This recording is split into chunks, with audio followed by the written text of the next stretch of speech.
Olá a todos, muito boa noite. Eu sou Viviane Ressel Dias, eu sou infectologista, estou no momento como presidente da ABIH. A gente tem um enorme prazer, né, de realizar esse evento em conjunto, em parceria com a SBI, a Sociedade Brasileira de Infectologia, trazendo um assunto super importante e que a gente precisa aí atualizar os nossos conhecimentos, com palestrantes renomados e que a gente vai ter assim, uma ótima noite de discussão em relação à questão da monkeypox, né? Eu vou apresentar todos os nossos palestrantes e moderadores, e aí na sequência a gente vai abrir para as palestras, né? E na sequência vocês podem ir assistindo e colocando as perguntas no chat, que aí no final a gente vai abrir para uma sessão de perguntas. Essa webinar ela vai ficar gravada, né? Então quem não conseguiu assistir vai poder assistir depois, tanto aí disponível no site da ABH, quanto nas mídias também da SBI, tá? Então, eu gostaria de apresentar, primeiramente, a professora doutora Clarissa Damasso, né? Ela é virologista do Instituto de Biofísica Carlos Chagas Filho, da Universidade Federal do Rio de Janeiro, e ela vai nos falar, na primeira palestra, sobre o que sabemos sobre o poxvírus, monkeypox, e as vacinas também. Na sequência, queria apresentar o professor Celso Ferreira Ramos Filho, membro titular da Academia Nacional de Medicina, presidente da Sociedade de Medicina e Cirurgia do Rio de Janeiro, coordenador da Câmara Técnica de Doenças Infecciosas e Parasitárias do Conselho Regional de Medicina do Rio de Janeiro e ex-presidente da Sociedade Brasileira de Infectologia. O Dr. Celso vai falar para nós sobre monkeypox, os aspectos clínicos e diagnóstico diferencial. Sequencialmente, gostaria de apresentar a doutora Miriam de Freitas Dalben Conrad. Ela é infectologista do Serviço de Controle de Infecção Hospitalar do Hospital Sírio-Libanês, São Paulo, membro da diretoria da ABH, Associação Brasileira do Controle de Infecção e Epidemiologia Hospitalar, e ela vai falar para nós sobre epidemiologia e prevenção, como barrar a cadeia dessa transmissão. Gostaria de apresentar também os nossos moderadores, a doutora Cláudia Vidal, que é infectologista do Hospital de Clínicas, de Recife, Pernambuco, membro da Câmara Técnica de Infectologia e de Vigilância e Saúde da Rede ABSER, vice-presidente da ABH, da Associação Brasileira dos Profissionais em Controle de Infecção e Epidemiologia Hospitalar, e vai estar conosco moderando depois as perguntas aí com os nossos palestrantes. E também gostaria de apresentar o professor Dr. Alexandre Naime Barbosa, professor, pesquisador e médico infectologista da Unesp, em Botucatu, São Paulo, e vice-presidente da Sociedade Brasileira de Infectologia. Então, sejam todos bem-vindos. Para nos apoiar também nas perguntas, a doutora Irna Carneiro, que é também membro da nossa diretoria da BH, estará conosco, ajudando aí a selecionar as perguntas que vocês forem fazendo no chat e a gente poder escolher aí as que a gente conseguir, né, durante o nosso tempo, aí o nosso debate para responder. Então, eu gostaria de dar início a essa webinar, desejando um ótimo evento a todos nós e passando a palavra já para a doutora Clarissa Damasso. Boa noite, Viviane, boa noite a todos. Primeiramente, eu gostaria muito de agradecer o convite da ABIH e da SBI para participar aqui desse webinar. Fico muito feliz com o convite, com a oportunidade, porque esse é um tema que eu trabalho há, não sei, 3 décadas, né, com poxvírus. Então, é assim, uma coisa que eu gosto, obviamente, muito de falar. Então, vou compartilhar aqui minha tela. Espera aí. Pode compartilhar e a gente já dá o ok aqui que a gente está vendo. Ó, já estamos vendo a sua tela, tudo ok? Tem que entrar aqui no slideshow. Pronto, entrou, né? Isso mesmo. Perfeito, está então, perfeito, doutora. Ótimo. Obrigada. Então, vamos lá. Eu preparei, assim, como eu estava falando, um geral sobre poxvírus, monkeypox, e vou focar no final em vacinas um pouco do que a gente tem. Então, os poxvírus, né, eles são vírus grandes, complexos, para quem está acostumado sempre com a ideia muito de vírus ser uma coisa muito pequena, né, é um organismo pequeno e simples, dependente da célula. Poxvírus é justamente ao contrário, eles são bem grandes, complexos, tem um genoma de DNA dupla fita de em torno de 200 mil pares de base, que é um genoma bem grande para vírus, né? Só tem uma ideia, o SARS-CoV-2 gira em torno de 30 mil pares de base, né? E a gente está falando de 200 mil. E SARS-CoV-2 codifica nem 30 proteínas, enquanto que poxvírus codificam cerca de 200 proteínas, sendo 60 ou mais proteínas de virulência, ou seja, proteínas que permitem um sucesso de infecção em diversos hospedeiros. Dentro da família dos poxvírus, hoje em dia, atualmente, são 18 gêneros, né? Dentro somente da família subfamília que infecta vertebrados, mas eu gostaria de chamar a atenção para os ortopoxvírus, que compõe o gênero mais famoso, ou historicamente também mais importante clinicamente, porque ele contém não só o monkeypox, mas também o vírus da varíola. Porque quando eu falo varíola, estou me referindo à varíola humana, né? E, além disso, o vírus cowpox, vaccinia, rosspox, entre outros. E isso é interessante, apesar assim, do palavreado, vamos dizer, muito virológico, talvez, né?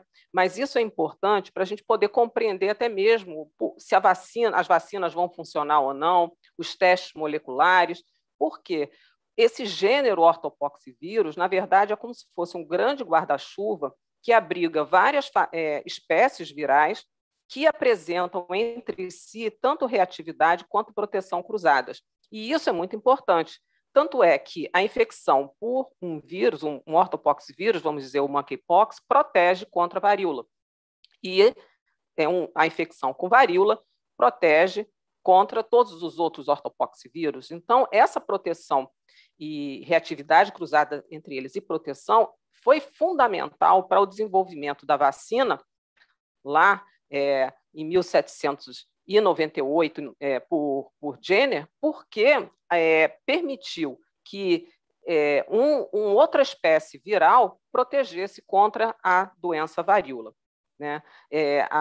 No caso, hoje em dia, para as vacinas, pelo menos da segunda metade do século XX, a gente sabe com certeza que essa vacina antivariólica é composta pelo vírus vaccinia, mas eu vou me referir a isso depois, trabalhos do nosso grupo, junto com um grupo alemão e um pesquisador americano, venezuelano-americano, mostram que as vacinas anteriores, né, do século XIX, metade do século XIX, início do século XX, eram compostas do vírus Rosspox, que também é um ortopoxvírus. Esses dois vírus causam infecções localizadas, com pústulas bem localizadas, né? E o monkeypox e o varíola, principalmente aqui o varíola, a gente com certeza causa uma infecção sistêmica, e o monkeypox classicamente também. Porém, a gente está vendo um comportamento um pouco diferente no surto atual, com lesões mais localizadas. A varíola tem como hospedeiro exclusivo o homem, então é uma doença exclusivamente humana, enquanto que o monkeypox, vaccinia e cowpox são vírus de roedores, vírus zoonóticos, que fazem o spillover de um roedor, que é o seu reservatório, para outros mamíferos e para o homem. E esses roedores são diferentes, tanto para vaccinia, cowpox e monkeypox, e a gente não conhece todos eles, né? É claro que para falar de monkeypox, a gente tem que falar de varíola, né, que foi uma doença que arrasou, devastou a humanidade durante séculos, estima-se 500 milhões de mortes ao longo dos vários séculos, e ela foi eliminada dos vários continentes nas datas apresentadas aqui, né? Então, o último caso foi aqui nas Américas, foi aqui no Brasil, em 1971, no Rio de Janeiro, e o último caso natural da doença foi na Somália, em 1977, e a sua erradicação foi declarada pela OMS em 1980. Então, à medida que os países eliminavam a varíola, eles também deixavam de vacinar contra a varíola, e a última, vamos dizer assim, quem no Brasil, quem nasceu até 1979, ainda encontrava vacina disponível para vacinar. E no mundo, a partir de 1981, já não se vacinava mais contra a varíola. E isso quer dizer o quê em relação ao monkeypox? Isso quer dizer que com a eliminação da varíola no mundo, a gente tem que houve a suspensão da vacinação e, com isso, o número cada vez maior de pessoas suscetíveis à infecções por ortopoxivírus em geral. Então, com isso, a gente observa, nas últimas décadas, um aumento gradativo de diversas ortopoxiviroses, vamos chamar assim. Aqui no Brasil, o vírus Cantagalo, que é uma cepa de vírus vaccinia, foi identificada pelo nosso laboratório em 1999 e que começou gerando surtos em fazendas de gado leiteiro no Rio de Janeiro, e hoje em dia a gente encontra em todo o Brasil, principalmente em fazendas que fazem ordenha manual, né, causando lesões nas tetas e no útero das vacas leiteiras e também nas mãos dos ordenhadores. Na Europa é muito comum, tem aumentado bastante, principalmente na França, Alemanha e Itália, o número de casos de vírus cowpox, que, como eu disse, é um vírus de roedor. Muitas pessoas, além de ter roedores como pets, roedores selvagens, ratos de lixo, por exemplo, também tem os gatos que comem esses ratos e acabam transmitindo o vírus para seus donos. É uma infecção um pouco diferente, mas bem clara, né, isso quando é cowpox. E o vírus monkeypox na África, que vem aumentando também gradativamente. Então, isso é geral para vários ortopoxivírus, só que, claro, o monkeypox tem um quadro mais similar ao da varíola humana, né? Eu não gosto muito de varíola humana, não, porque varíola é humana, né? Então, isso é um hábito aqui no Brasil de falar. Bom, mas o vírus monkeypox, ele, na verdade, surgiu, né, estima-se, há cerca de 3.500 anos, né, baseados em estudos de relógio molecular com base nos genomas já sequenciados. Mas a sua primeira identificação foi em colônias de macacos usados em pesquisa na Dinamarca em 1958, como mostra esse trabalho aqui, mostrando as lesões nos macacos. Depois, novamente, foi detectado num surto de macacos usados em pesquisa nos Estados Unidos, em 59, e depois num zoológico em Roterdã, na Holanda, em 1964. E aqui é um caso interessante, porque vários animais, inclusive não africanos, como o nosso mico, né, muito comum aqui no Brasil, o sagui, foram animais que morreram e ficaram doentes, são animais extremamente sensíveis ao vírus. Então, isso gera um alerta quando a gente vê esse espalhamento da infecção por monkeypox em diversos países do mundo, o perigo dele se tornar endêmico e encontrar um reservatório natural.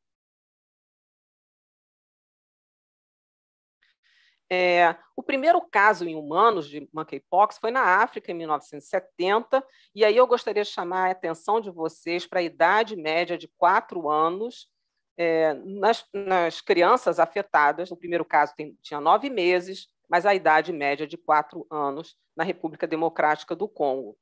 E, a partir daí, o número de casos só foi aumentando ao longo das décadas, como mostrou essa revisão de uma forma muito bacana, e principalmente em 2000 a 2009, o número de casos aqui casos confirmados e suspeitos aumentou extraordinariamente, com já algumas exportações de vírus para outros continentes, como foi o caso aqui antes desse surto maior nos Estados Unidos, que eu vou me referir, e em outros locais do mundo.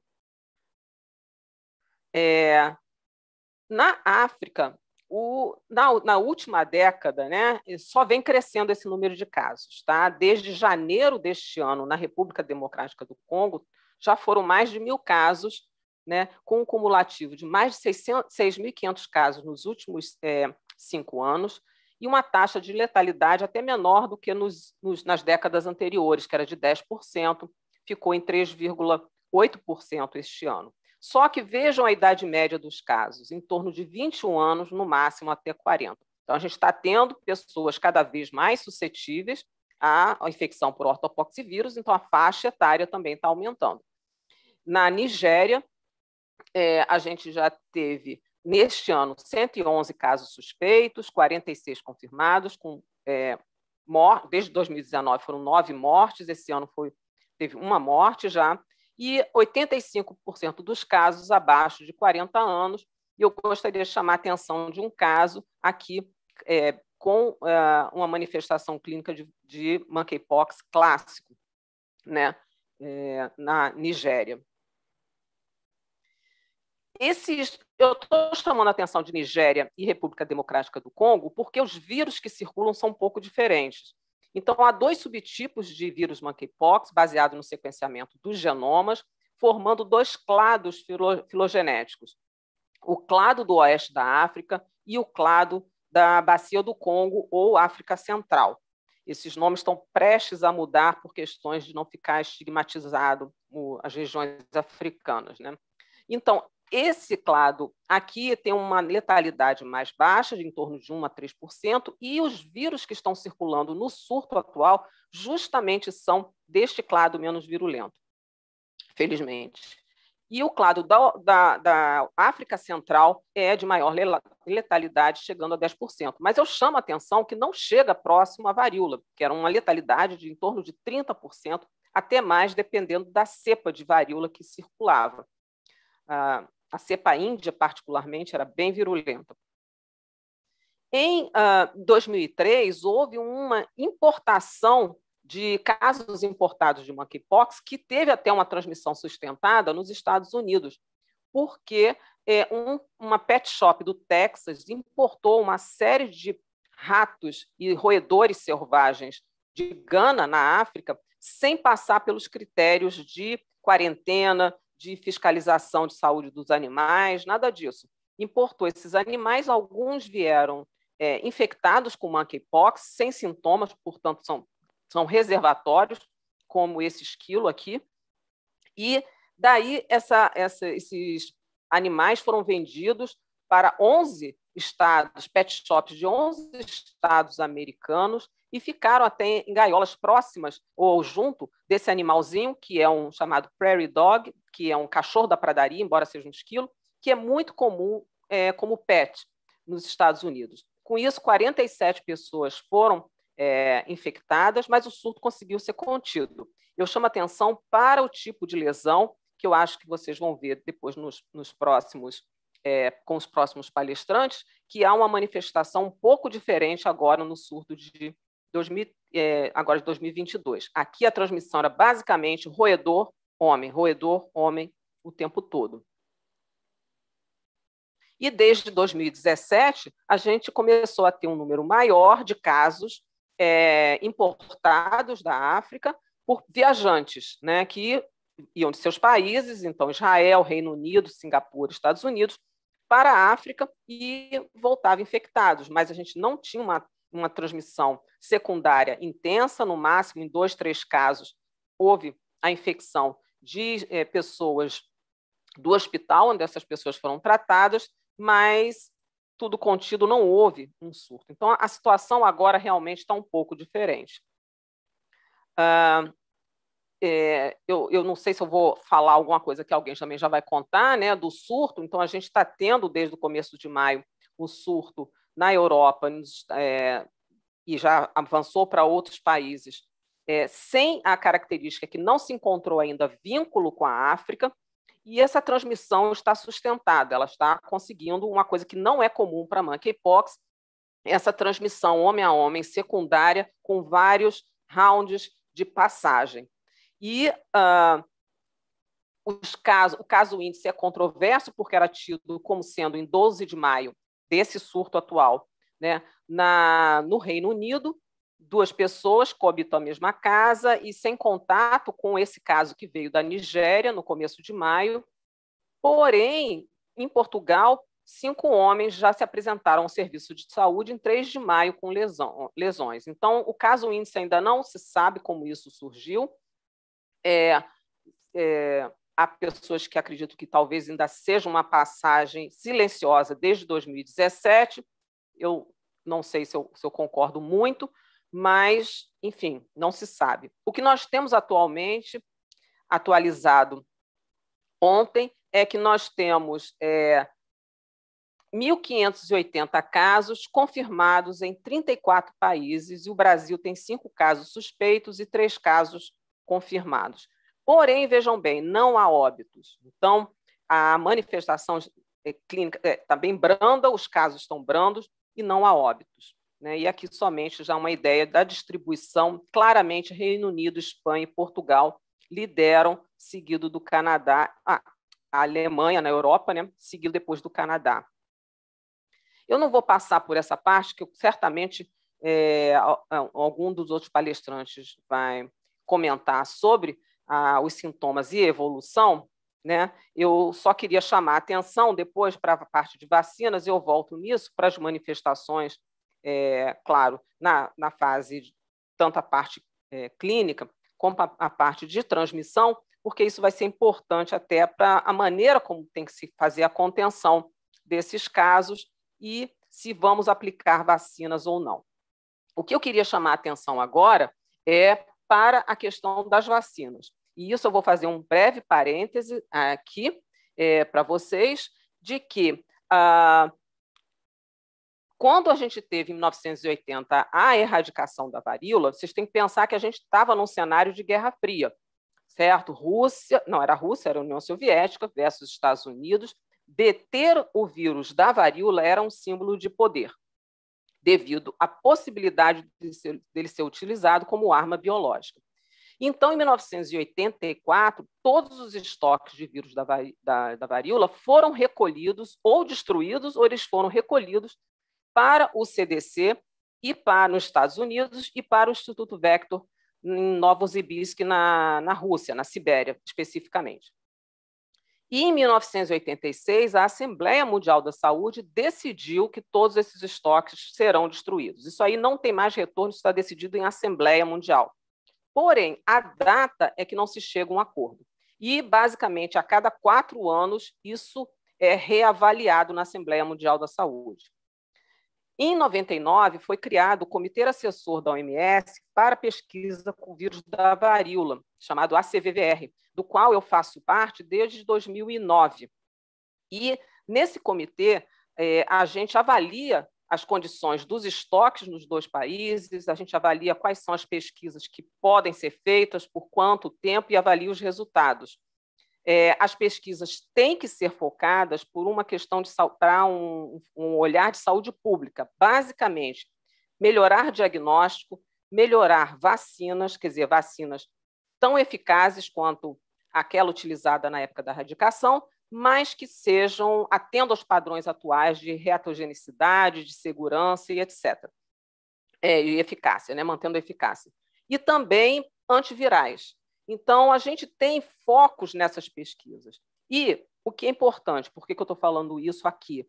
Porque, como a gente não tem modelo para varíola, não existe modelo animal para estudo da varíola, e a gente não tem a doença, não tem o vírus circulando entre a gente, é claro que esses testes todos são feitos por equivalência em outros ortopoxivírus, já que eles têm um genoma muito conservado e entre si, e tem toda a questão de reatividade cruzada e proteção cruzada, como eu já falei.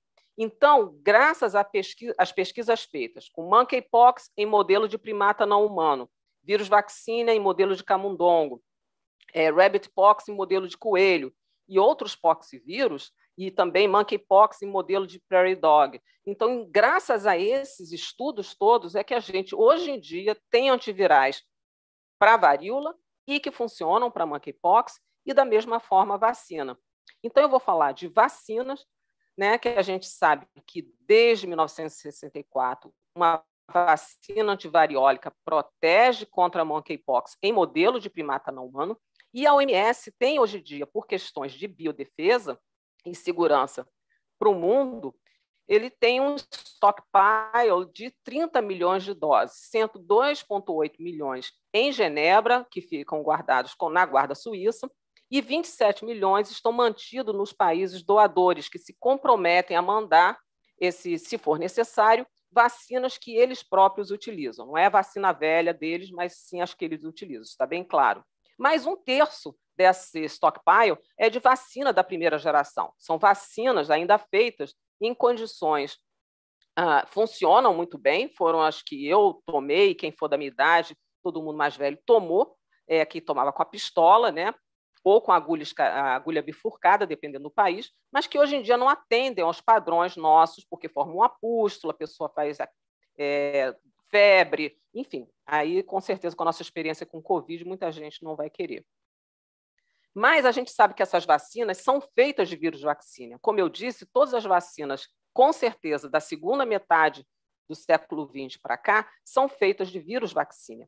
Porém, as vacinas antigas não eram, no começo do século XX, ou seja, do século XIX. Um trabalho do nosso laboratório, que nós temos essa linha de pesquisa de sequenciar vacinas históricas, nós sequenciamos uma vacina de 1902, do laboratório americano Mulford, que vinha nesse conjunto aqui de madeira, e essa vacina se mostrou constituída do vírus Rosspox. E então essa foi a primeira evidência científica de que o vírus Rosspox foi utilizado. E todas as vacinas que nós analisamos até hoje, anteriores a 1902, são constituídas de vírus Rosspox. Alguma coisa aconteceu no início do século XX que trocou depois para vírus vacina, e isso ainda é uma pergunta que a gente não respondeu. Mas, atualmente, todas as vacinas são feitas de vírus vacina. Então, a gente tem 4 vacinas licenciadas que são recomendadas para a OMS, porém, a recomendação real da OMS são de 3 vacinas, tá? Uma delas é a CAN 2000, que é uma vacina de segunda geração derivada da Dryvax, que é uma vacina americana. Vou pular para essa aqui, que é a LC16M8, que é uma vacina de terceira geração, produzida pela KM Biologics, no Japão. É uma vacina muito interessante, muitíssimo reatogenicidade. Ela foi usada no final da vacinação contra a varíola pelo Japão, uma forma muito parecida, similar. Tem uma vacina que eu falei que é licenciada, porém a OMS, no documento que liberou hoje, não está nem indicando, nem não indicando, mas é da Microgen na Rússia, que é uma vacina de segunda geração, talvez pela dificuldade, talvez, de um país conseguir com a Rússia. Então, eu não sei exatamente agora o porquê que antigamente recomendava. Mas a vacina mais, talvez, que todo mundo queira, esteja procurando, é uma vacina da Bavarian Nordic, que é uma empresa dinamarquesa, que faz uma vacina de um vírus vacina modificado chamado MVA, que é pouquíssimo virulento, e ele não replica em células humanas porque ele perdeu 18 genes que permitem a capacidade de replicar células humanas. Então, é um vírus de baixíssima virulência. Ele é comercializado na Europa com o nome de Imvanex, inclusive para monkeypox, tá? Está dizendo aqui, ó, nos Estados Unidos também para monkeypox com o nome de Jynneos, e no Canadá ela foi licenciada com o nome de Invamune. É a mesma coisa, tudo isso, né? As indicações da OMS dependem do risco, né? Mas, em geral, o que está sendo preconizado, que saiu hoje no documento, e que nós discutimos assim, exaustivamente, estamos discutindo desde o começo de maio, basicamente, é que profissionais de laboratório, de pesquisa diagnóstico ou clínico, possam ser vacinados como profilaxia pré-exposição. Profissionais de saúde, linha de frente, também como profilaxia pré-exposição. E contactantes de casos confirmados poderiam ser vacinados como uma terapia pós-exposição até 4 dias, porque funciona muito bem. Então, isso é uma coisa interessante com a vacina antivariólica, né?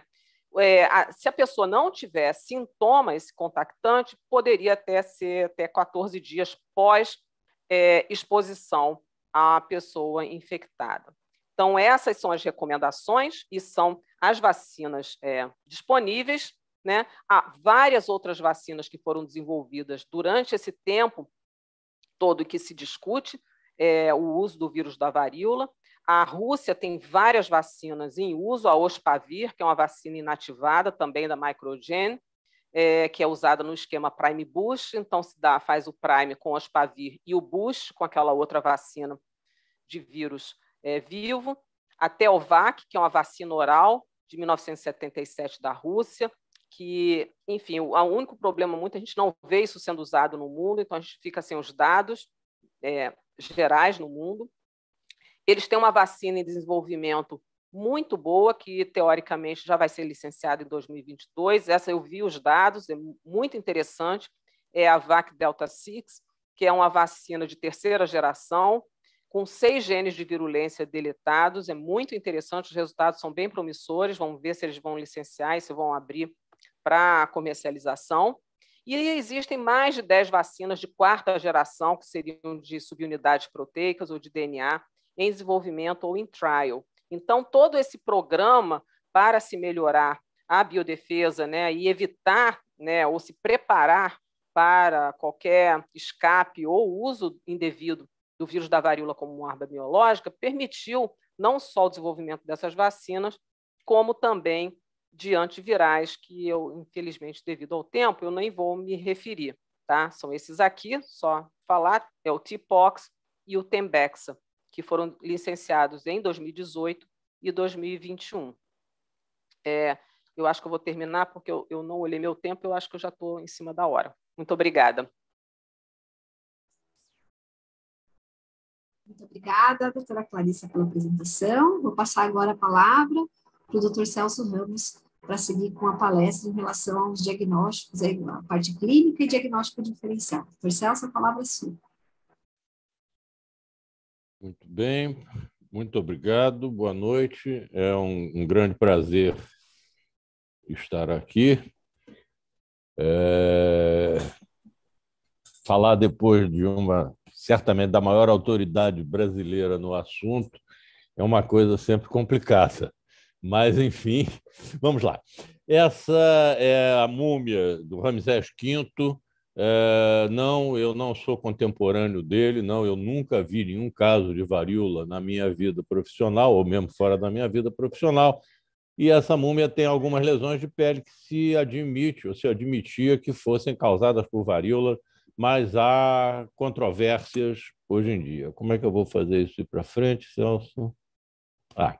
Muito bem. Tá?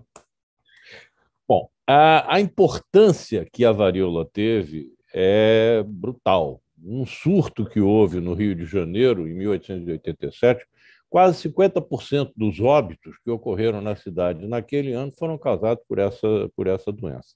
O programa de erradicação se estima que o programa de erradicação evitou 300 milhões de mortes apenas no século XX. E várias celebridades morreram de varíola. Eu vou mencionar 2 apenas. Dom José, o príncipe do Brasil, que era o herdeiro do trono de Portugal, morreu quando Dom João VI tinha 21 anos. Dom João VI, então, deixou de ter a função dele de ser apenas um reprodutor dinástico e passou a ser um chefe de governo absolutista na época, com consequências um pouco complexas. E a Janet Parker, ali embaixo, morreu em 1978, depois do último caso natural de varíola, era uma fotógrafa no laboratório em Birmingham, na Inglaterra, que trabalhava o laboratório, não ela, com varíola. Ela contraiu varíola, morreu. A mãe dela teve um caso secundário, não morreu, e o chefe do laboratório se suicidou antes da Janet Parker vir a falecer. O programa de erradicação da varíola foi de 66 a 80, teve um custo total de 300 milhões de dólares e, como já foi dito, o último caso na Somália foi no mundo foi em 1977, na Somália. Apesar da obrigatoriedade da vacina no Brasil, apesar dos atestados de vacina, apesar das estampilhas, apesar dos carimbos, apesar do reconhecimento de firmas, na década de 50, só o Brasil era endêmico na América Latina. Em 66 foi extinta a Campanha Nacional de Controle e foi criada a Campanha de Erradicação da Varíola. E em 73 foi obtido o certificado de erradicação da varíola da Organização Mundial da Saúde. Isso aqui a Clarissa já falou.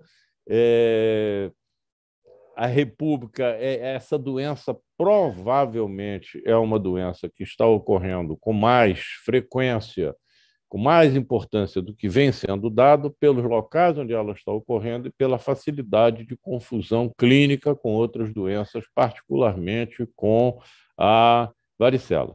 No ano passado, na República Democrática do Congo, que tem a maior ocorrência, o maior número de casos, foram mais de 4.600 casos até aproximadamente a metade do ano. Já foi dito isso.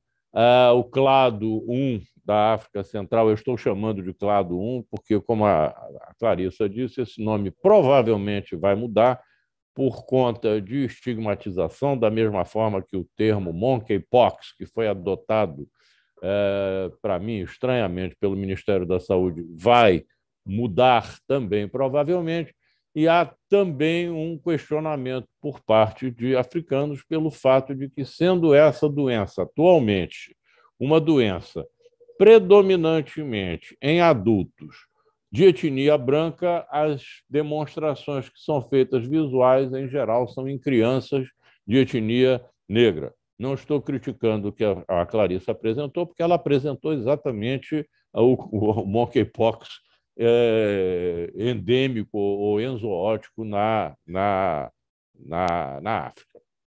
Há um aumento progressivo de casos, há um aumento progressivo da idade de ocorrência, há a hipótese que também já foi mencionada do desaparecimento da imunidade pela vacina antivariólica e já se falou também desses casos aí. A transmissão é predominantemente contato direto com secreções ou lesões cutâneo-mucosas de animais, possivelmente com sangue ou até mesmo com a ingestão de carne crua, isso na forma zoonótica. A forma interhumana, transmissão interhumana, contato próximo com secreções respiratórias, mas principalmente, aparentemente, contato com lesões cutâneo-mucosas ou ainda fômites. Pode haver transmissão por gotículas após contato prolongado, transmissão vertical pode ocorrer, e na doença endêmica, ou melhor dizendo, enzooótica, normalmente ocorrem apenas entre 6 a 9 ciclos de transmissão interhumana, não há uma cadeia de transmissão interhumana permanente até onde se provou, até onde se verificou agora.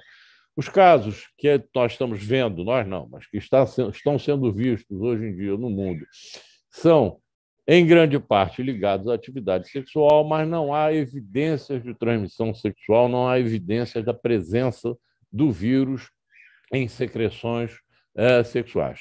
Normalmente, o início da transmissão ocorre com o início dos sintomas e não há conhecimento, não há ideia do percentual ou mesmo da ocorrência de transmissão de portadores assintomáticos.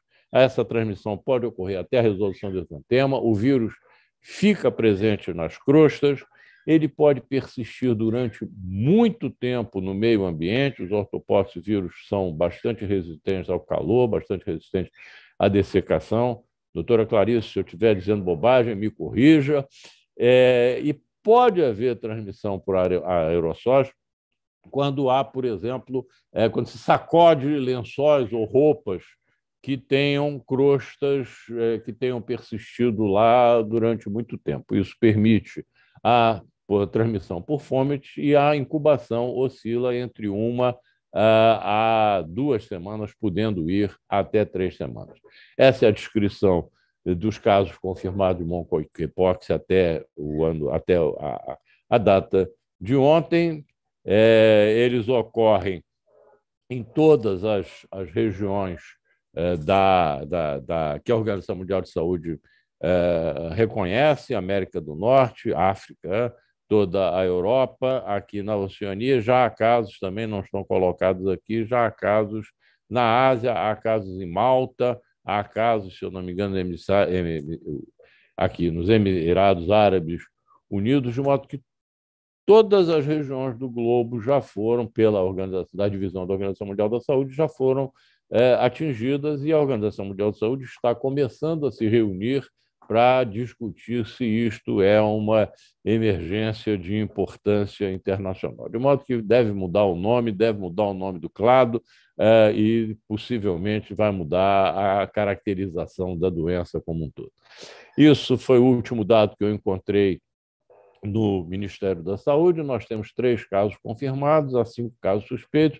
Há uma pretensa morte em Minas Gerais. Eu duvido muito, epidemiologicamente, que esse óbito de Uberlândia seja relacionado, de alguma forma, à doença, mas vamos ver o que o laboratório nos dirá. 2 casos em São Paulo capital, em Vinhedo, e um caso em Porto Alegre, de uma pessoa que parece que não mora em Porto Alegre, estava por lá de passagem. Há 2 períodos clínicos principais: período de invasão, 1 a 5 dias, febre, cefaleia, linfadenomegalia difusa, particularmente na região cervical, na forma clássica. Na forma atual, nós vamos ver que há diferença: mialgia, astenias. Desculpe, eu botei aqui para enfatizar a cervical. E o período do estado? Nós temos um exantema que começa como um exantema macular, uma pequena mácula, depois ele torna-se não popular, mas papular, vesicular, posteriormente pustuloso e crustoso. Na doença clássica, nós temos um predomínio de lesões em palmas, plantas, mas já há um percentual grande de lesões em genitália. E isso pode ser muito... as lesões podem ser muito numerosas. No surto atual, as lesões genitais e perianais são muito comuns. A doença, em geral, é limitada a 1, 2 semanas, a 2, 4 semanas. As formas mais graves são comuns em crianças e em pessoas com comorbidade. Vale ser acentuado que, como a maior parte dos casos atualmente vistos neste surto são casos de homens que têm sexo com homens, tem havido uma coinfecção muito grande com pacientes portadores ou convivendo com HIV. As complicações são várias. Infecções secundárias de pele são relativamente comuns, mas sepse, pneumonia, encefalite pode acontecer, e há lesão de córnea, há lesão de pálpebra, e isso pode levar à cegueira. A letalidade geral, isso já foi mencionado, como já foi mencionado também que na varíola major, a varíola tinha 2 formas clínico-epidemiológicas diferentes, a varíola major e a varíola minor, ou alastrim, que era a que ocorria no Brasil, pelo menos no final da história da varíola, com uma letalidade menor, mas a varíola major podia matar 30% dos pacientes. Esses aqui são dados dos Estados Unidos, do CDC, e é importante a gente avaliar aqui que, embora seja um número pequeno de casos, 100% dos pacientes, obviamente, tiveram exantema. Sem o exantema, a gente não chega ao diagnóstico.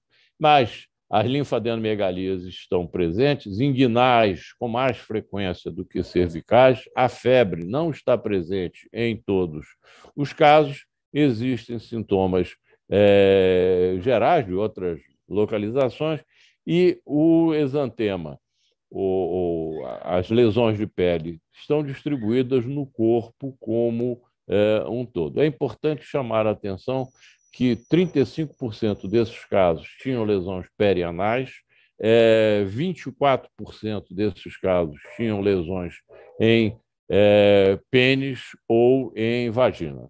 No número de casos menor, em Portugal, nós podemos verificar mais ou menos a mesma coisa.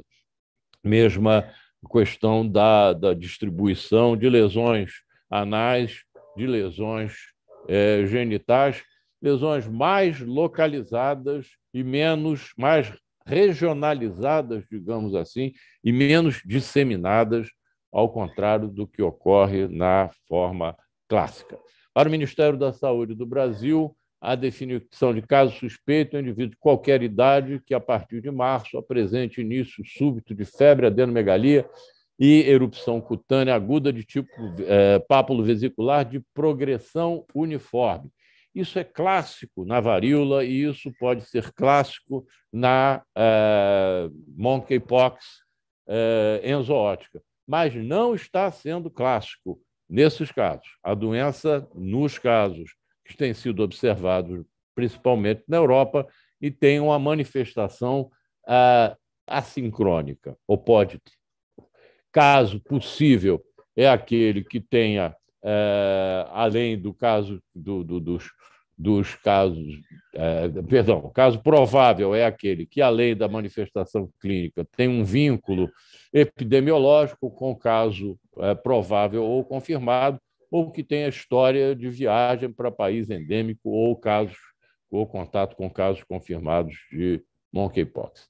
Essa é a lesão, que é muito semelhante à lesão da varíola, é uma pápula firme, é uma pápula tensa, é uma pápula profunda que se coloca em meio a uma área de eritema e que vai da área de eritema, do exantema macular, passando para um exantema vesicular, passando por um exantema pustuloso. Com frequência e classicamente, essas lesões caminham para uma umbilicação. Essa lesão, desculpa, vamos voltar, essa lesão da varíola, esta lesão clara inicial sobre uma área vermelha, era, na época em que a medicina era poética, era descrita como uma gota de chuva ou de orvalho sobre uma pétala de rosa. Isso numa doença horrorosa, mas, enfim, tudo bem. Isso daqui são lesões, são fotografias de um caso ocorrido na Austrália, advindo da Europa, mostrando aquilo que eu já falei, lesões papulares, lesões pustulosas depois. Isso daqui na África, lesões umbilicadas, postulosas, isso daqui uma pequena lesão. Vejam como isso daqui pode ser confundido com uma enorme quantidade de doenças. E aqui já as lesões crostosas, e aqui a lesão quando a crosta já está caindo. Mesma coisa, fotos do mesmo paciente. E aqui, as lesões anais ou perianais da doença, com ulcerações perianais, as lesões penianas, em vários estágios, mostrando que, se a transmissão não é propriamente sexual por secreção, ela certamente será sexual por contato de pele com pele, de mucosa com mucosa. Nós temos manifestações típicas na doença endêmica, são febres, linfadenomegalias, exantema centrífugo, nós vamos ver um diapositivo depois. Agora, nós temos lesões em pequeno grau, que muitas vezes surgem antes da febre, do mal-estar ou da linfadenopatia, tem início com frequência em região anal genital, sem disseminação, e eu já mencionei a falta de sincronismo, que pode existir, mas não é fundamental. Diagnóstico diferencial, na forma clássica, principalmente com varicela. Eu acho que é praticamente impossível, em muitos casos, se diferenciar isso. A infecção por vacínia, obviamente, é importante. Agora, nós vamos ficar principalmente com doenças de transmissão sexual. Sarampo é importante porque só alguns mastodontes pré-históricos como eu viram sarampo, e numa fase inicial do exantema isso pode ser confundido. A doença do sono vai ser colocada aqui porque é comum na doença do sono a ocorrência de linfadenomegalias cervicais. Esse é um caso típico, dois casos típicos de varíola, uma doença centrífuga, lesões concentradas em face, lesões concentradas em membros, com poucas lesões no tronco. Isso daqui é uma lesão, uma doença obviamente muito grave. Ao contrário da varicela, que tem lesões predominantemente no tronco e que tem lesões numa mesma região em diversas diversos estágios, coisa que, como eu disse, na forma clássica do monkeypox não ocorre. Aqui, as lesões da varicela, lesões que não costumam umbilicar, que são mais superficiais, que são claras e, em geral, só se tornam pustulosas no caso de haver contaminação bacteriana secundária. Aqui, ainda varicela, com lesões em tórax, isso daqui é a mesma lesão do anterior, mostrando que as lesões podem ser muito poucas ou podem ser em maior quantidade. Em lesões muito poucas, mesmo no caso atual, nós podemos ter a confusão. Agora, uma lesão de sífilis anal, uma úlcera de sífilis anal. Não tem como a gente diferenciar isso clinicamente com facilidade das lesões que eu mostrei já anteriormente para vocês. Um cancro sifilítico. É muito difícil da gente fazer esse diagnóstico diferencial. E até mesmo o herpes. Duas lesões aqui próximas, ainda na fase de vesícula, com vesículas superficiais, a manifestação clínica de dor incidentalmente, essas lesões na área genital, nesses casos que estão sendo observados, são lesões que costumam ser dolorosas, não são lesões absolutamente indolores. A lesão do cancro sifilítico, teoricamente, ou descreve-se como uma lesão não dolorosa, mas, de toda forma, a coisa fica aí. Cancroide, doença pelo hemófilos ducrei, que é importante porque isso muitas vezes dá origem a uma pústula, coisa que não costuma acontecer na sífilis, e aqui uma lesão postulosa de cancroide, e pode ocorrer com linfadenomegalia satélite, coisa que, como eu já disse, está ocorrendo no surto atual. Herpes zoster é habitualmente doloroso, mas tem que ser levado em consideração, principalmente se ele ocorre hoje em dia em área genital. E aqui, umas lesões de vaccínia, casos da professora Jane Megide, de São Paulo, casos observados em São Paulo, em Araçatuba, se eu não estou enganado. A doutora Clarissa já mostrou algumas dessas lesões, mostrando que isso pode também ocorrer na pálpebra. O exantema morbiliforme do sarampo, do sarampão. Quem viu sarampo não esquece. Quem não viu sarampo vai perder muitas vezes o diagnóstico. E em pessoas vacinadas, mas sem reforço, o sarampo pode inicialmente ser pode ser uma apresentação muito pouco típica. Lógico, o sarampo tem toda a face catarral, tem a febre, tem a tosse, tem a coriza, tem o lacrimejamento, tem a injeção de conjuntivas, hiperemia de conjuntivas. Isso tudo vai faltar nesses casos, mas, de toda forma, num momento inicial, o diagnóstico pode ser perdido. E aqui, na forma clássica, uma linfadenomegalia cervical ou retrocervical, e isso, na doença do sono, tem tem o nome de sinal de Winterbottom, um médico inglês do século XIX. Isso vale a pena mencionar, porque a maior parte dos casos de doença do sono que são detectados hoje em dia são detectados na República Democrática do Congo. E a República Democrática do Congo é o país onde mais ocorrem casos de monkeypox enzooótico, como eu creio que já falei.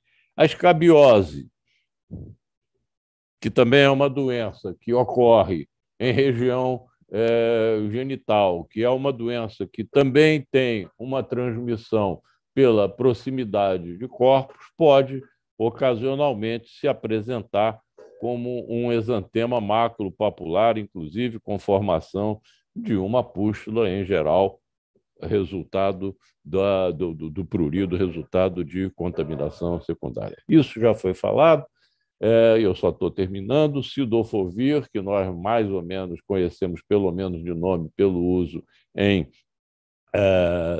doença por citomegalovírus, com lesão renal importante, toxicidade renal importante, e o brincidofovir, que parece ter uma possibilidade menor de risco renal.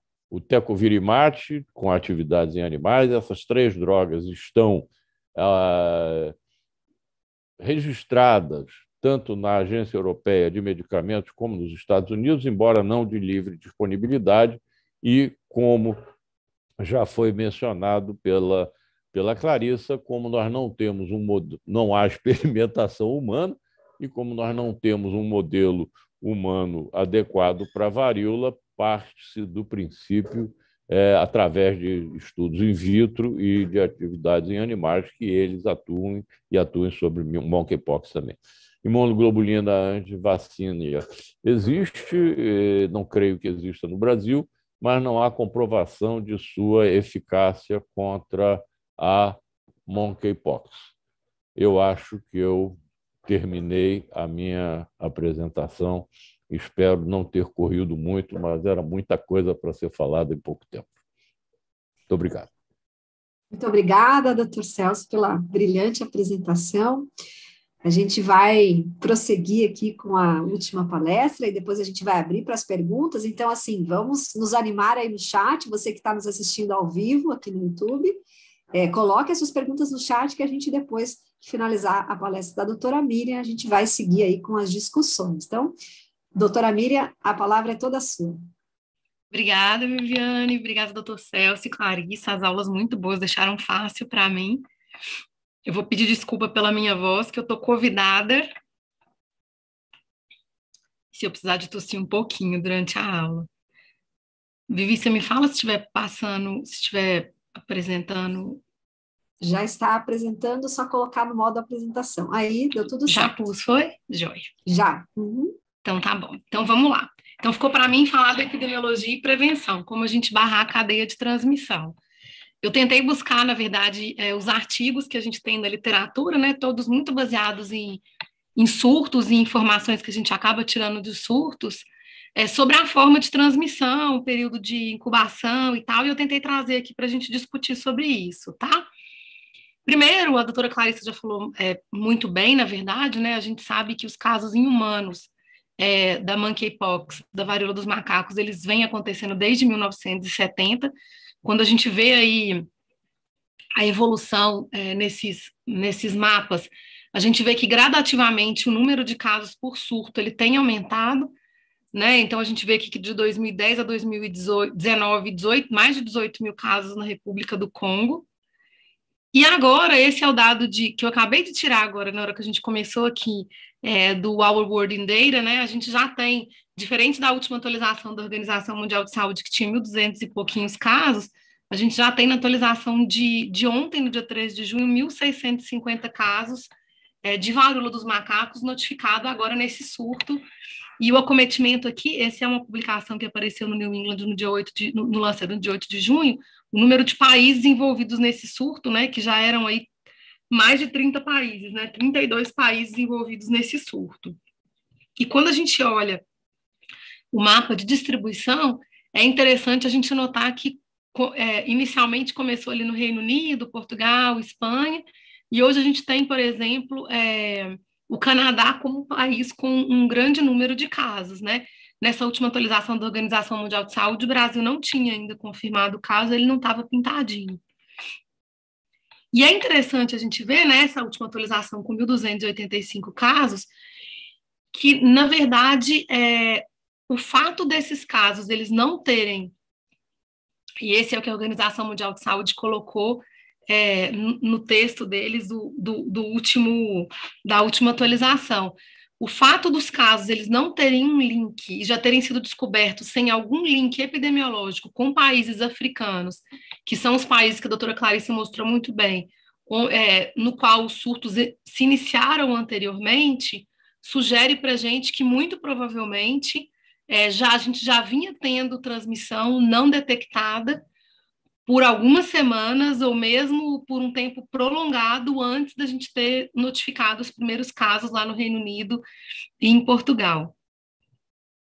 A epidemiologia da varíola dos macacos, ela tem modificado, né, a doutora Clarice falou um pouquinho disso, mas ela tem se modificado, né, esse trabalho antes desse surto atual que foi publicado em fevereiro de 2022 já vinha alertando para isso. Então, desde os anos 90, a gente vê um aumento no número de casos dos dois clados, né, da varíola dos macacos.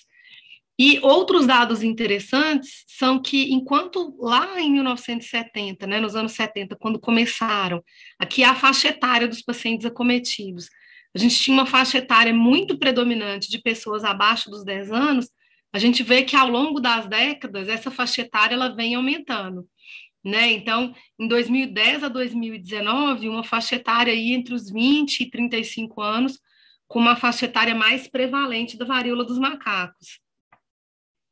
E essa mudança na epidemiologia, né, tem vários trabalhos discutindo sobre isso, mas algumas coisas que se levantam primeiro, o que a doutora Clarissa falou, né, uma queda na imunidade, e essa geração aí, que é a geração que está até 35 anos, que foi uma geração que não pegou a vacinação, porque a Organização Mundial de Saúde decretou que é extinta, né, eliminada no início dos anos 80.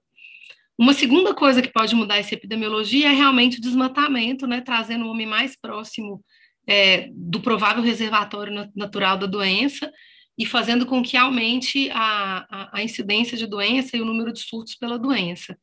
E outra coisa interessante que a gente vê nesse surto atual é uma mudança no padrão da doença mesmo e do vírus, né? Então, aqui eu tirei um print do que foi colocado na Organização Mundial de Saúde também, que diferente dos padrões da doença anteriormente descritos, né, que sempre cursavam com linfadenomegalia, normalmente com as lesões aparecendo de forma síncrona, né, diferente da varíola, né, diferente da catapora, que você tem lesões em diferentes estágios. Tradicionalmente, né, na varíola dos macacos tradicional, as lesões elas evoluíam sempre nos mesmos estágios. Esse surto atual, ele é um surto que tem uma apresentação clínica bem diferente, né? Então, muitos pacientes, eles começam, em vez de começarem com pródromos, eles já começam com lesões genitais ou anogenitais, muitos pacientes com lesões únicas, sem fazer linfadenomegalia, muitas vezes, e muitos pacientes com lesões assíncronas, que é o que a gente viu aqui também no caso que foi confirmado no Brasil. Quando a gente pensa nos fatores de risco para transmissão, e que são, na verdade, as informações que trazem para a gente um pouco de esclarecimento, embora ainda um pouco nebuloso, sobre as formas de transmissão, a gente tem que olhar os surtos que a gente teve descritos na literatura, né? E eu gostaria de chamar a atenção aqui para 3 surtos principais que falam um pouco do mecanismo de transmissão. Então, a gente tem, na verdade, um surto que é esse aqui na República do Congo, que eu vou falar em mais detalhes no próximo slide. E a gente tem um que eu gostaria de chamar a atenção, que é o surto que aconteceu nos Estados Unidos, que a doutora Clarissa mencionou, relacionado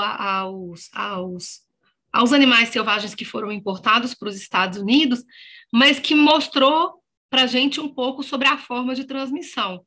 Então, enquanto nesse surto nos Estados Unidos, ser vacinado contra a varíola foi um fator protetor, reduziu em 70% a chance de evoluir com a doença, pessoas que simplesmente tocaram os animais, tiveram um risco 3,8 vezes maior de desenvolver a doença.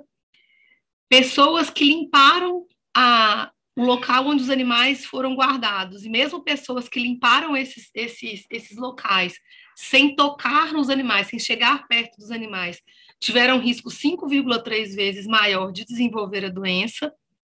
Pessoas que foram arranhadas pelos animais ou que receberam mordidas desses animais, um risco 5,6 vezes maior.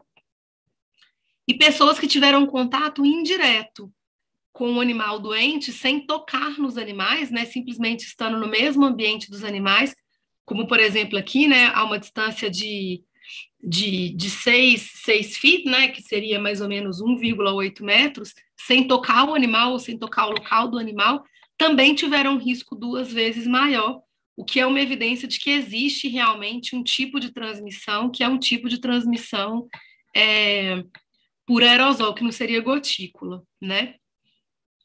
Esse trabalho, que é esse aqui da República do Congo, ele também traz alguns dados interessantes. Eles acompanharam esse surto que houve numa comunidade na República do Congo e fizeram um estudo caso-controle, avaliando o risco, quais eram os riscos das pessoas desenvolverem a doença sendo um contactante domiciliar, né?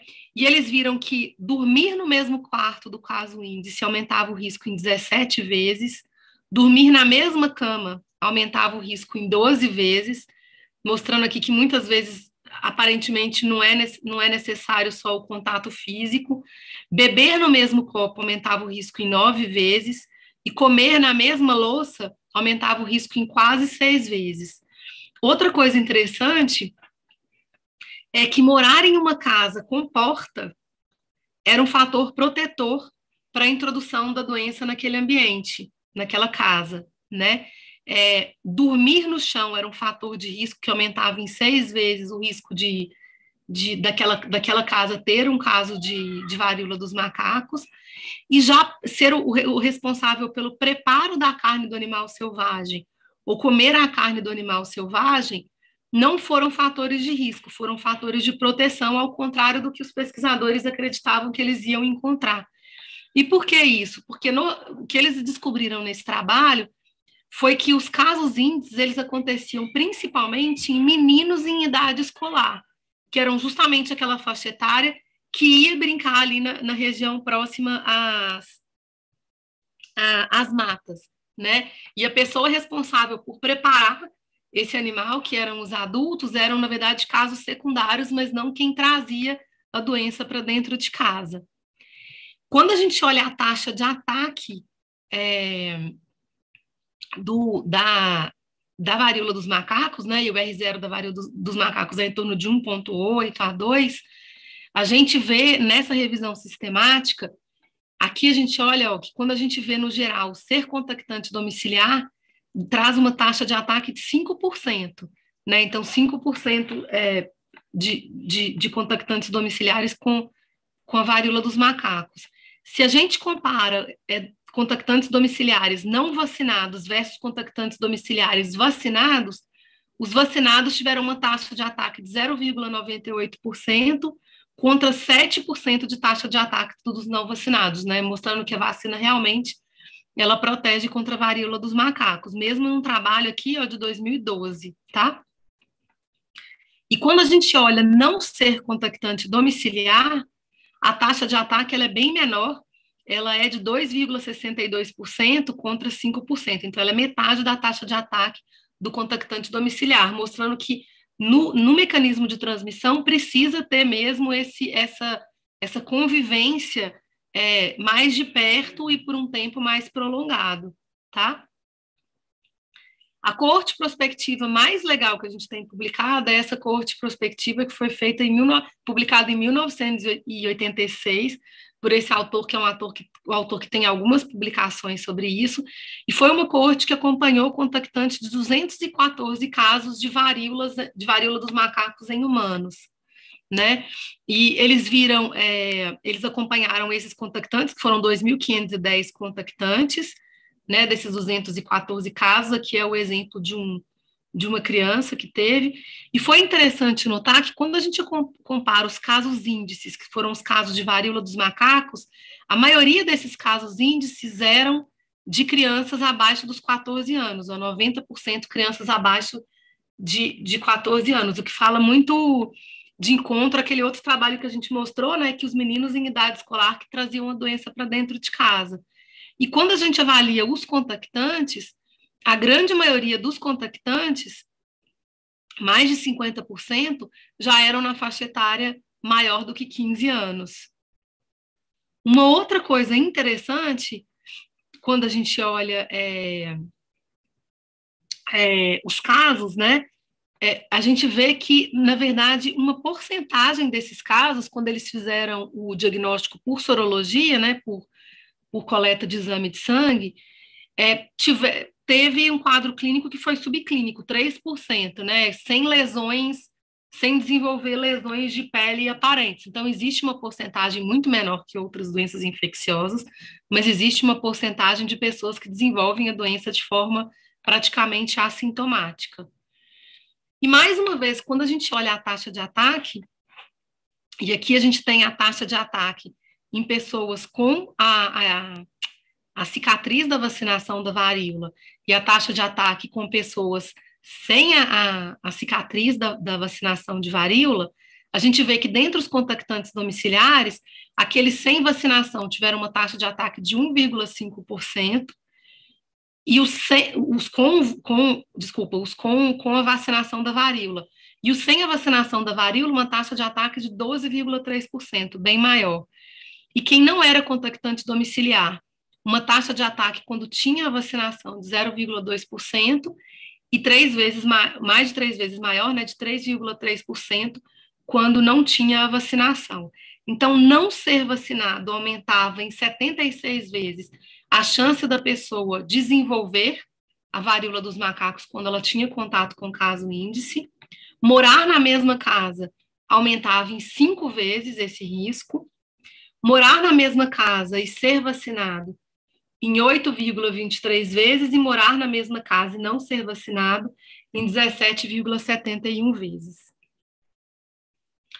Outro trabalho interessante que mostra a rota de infecção desses casos, né, a forma de infecção desses casos, trouxe algumas informações para a gente, foi a descrição daquele surto que aconteceu nos Estados Unidos a partir da importação dos Prairie Dogs, né? Então, o que eles viram?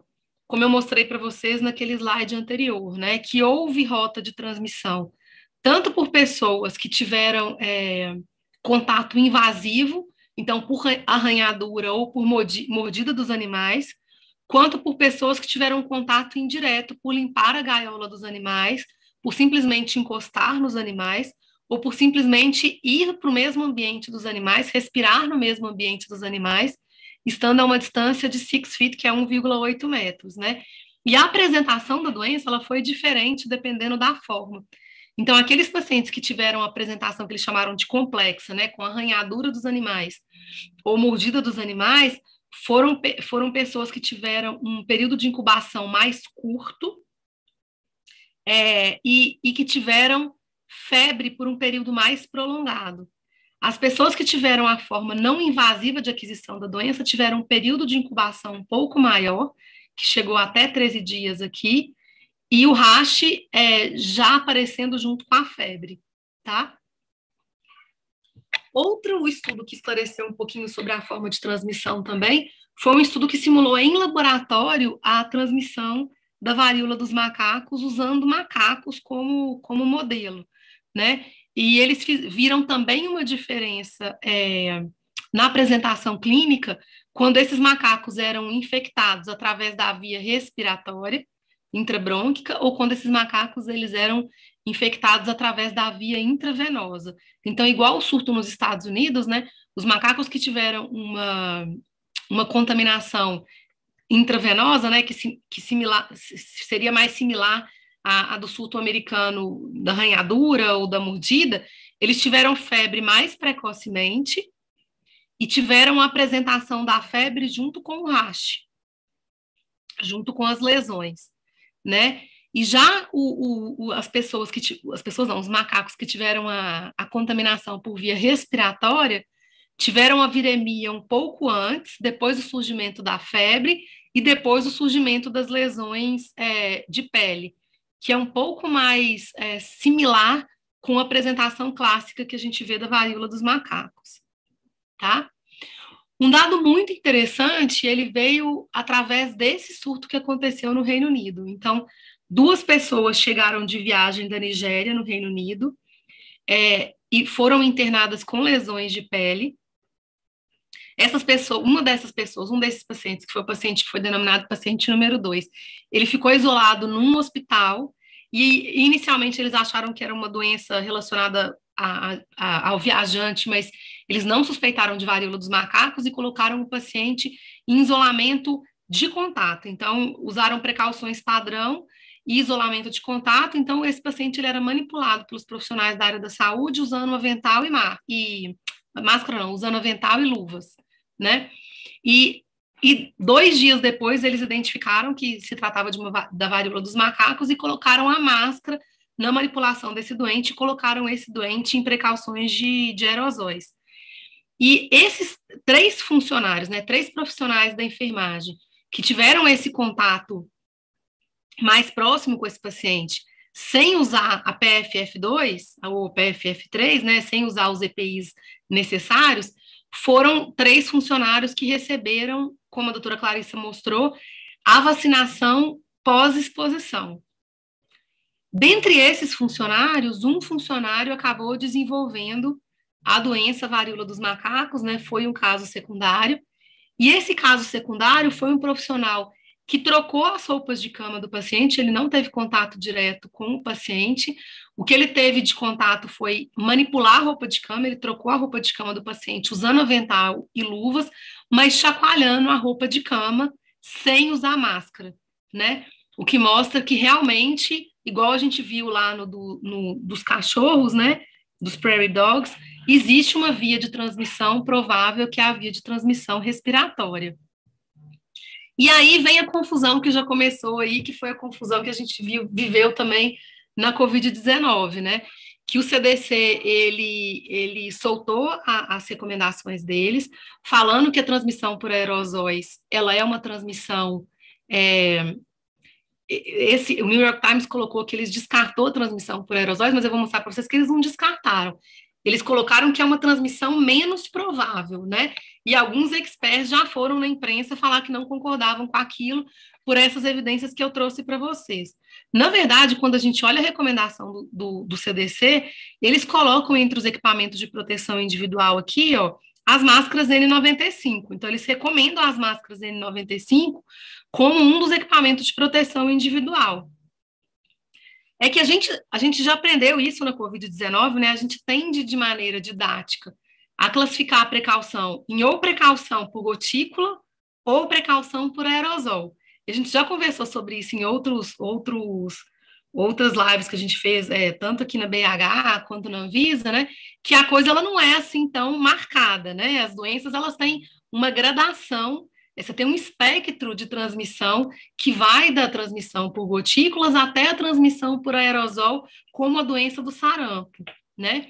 Então, no caso da varíola dos macacos, diferente do que a gente vê, por exemplo, na varicela ou no herpes zoster, que você tem evidências de transmissão dentro de aviões, você tem evidência de transmissão dentro de enfermarias, né? Onde quanto mais próximo um quarto fica do quarto do paciente índice, que não tem um leito de pressão negativa, maior é a taxa de ataque.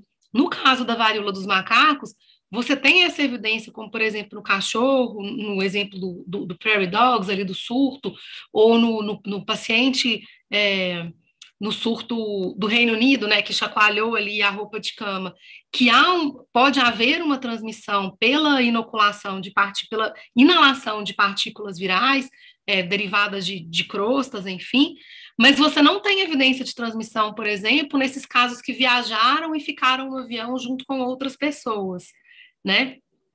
E você não tem evidências de transmissão, por exemplo, em quartos laterais ao quarto dos pacientes, como, por exemplo, esse paciente do Reino Unido, tá?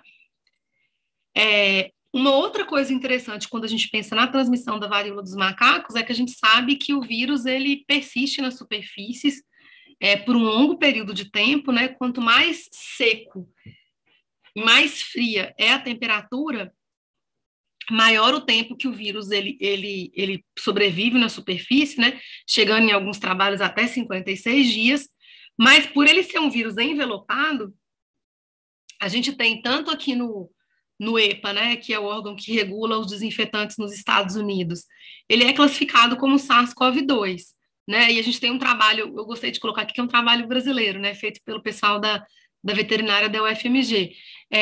a gente vê que, por exemplo, tanto esse trabalho da Federal de Minas quanto o EPA mostram, né, que cloro é eficaz, quaternário de amônia é eficaz para eliminar o vírus, mesmo a clorexidina foi eficaz em alguns trabalhos, então é um vírus que é relativamente fácil, e desinfecção de baixo nível consegue eliminar da superfície, tá?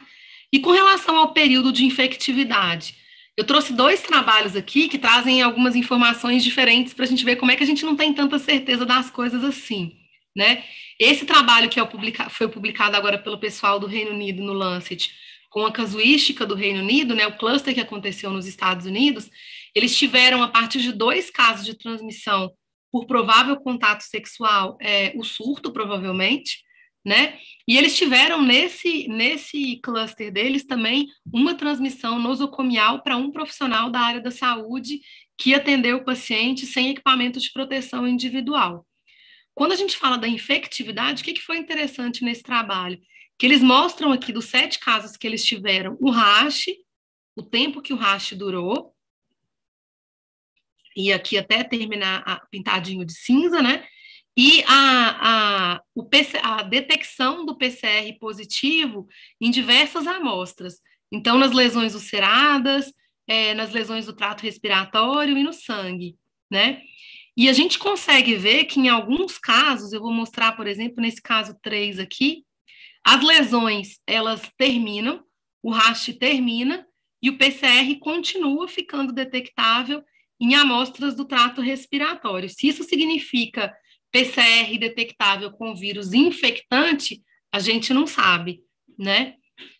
Mas eles não encontraram nenhum PCR detectável antes do início das lesões, o que no caso deles sugeria que a transmissão começa, tão logo comecem o rash, tão logo comecem as lesões.